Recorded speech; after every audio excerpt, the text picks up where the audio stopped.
Nagkarambola ang hindi bababa sa 5 sasakyan sa North Luzon Expressway. Naipit at kalaunay namatay ang driver ng isang closed van. Mula sa Balintawak, Quezon City, may live report si Haji Rieta. Haji. Yes, Ivan, 5 sasakyan ang nagkarambola sa city sa bahagi ng magdaling araw ng alauna. Narito ang ulat. Pahirapan ng rescue team sa paghugot sa driver na ito nang maipit sa kanyang minamanehong closed van.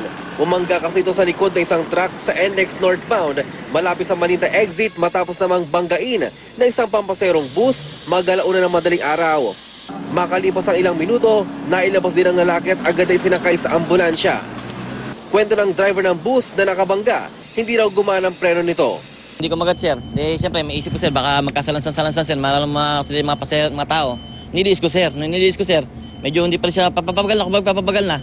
Sakto naman, sir, nung pag-ano ko nga, sir. Nung isang kotse, pati isang kotse na inaabot. Basag naman ang windshield ng van nito matapos bumangga sa likod ng truck. Yun ang bumangga sa akin. Kasi talagang nakatigil na kami. Itong bus na to, nandito to sa kanan ko. Pantay kami, nakatigil na talaga kami. Nayupi ang likurang bahagi ng truck. Nadamay sa karambola ang isa pang bus na biyaheng norte at isang kotse.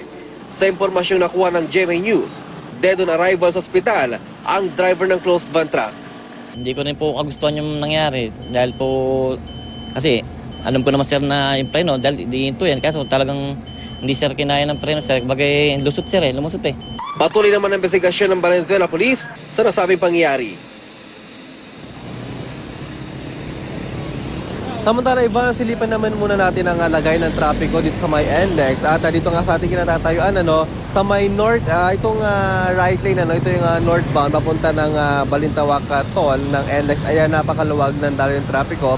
Pero sa kabila, ito yung galing na ng Balintawak toll gate, ay ito po ay nakapagbigyan na ng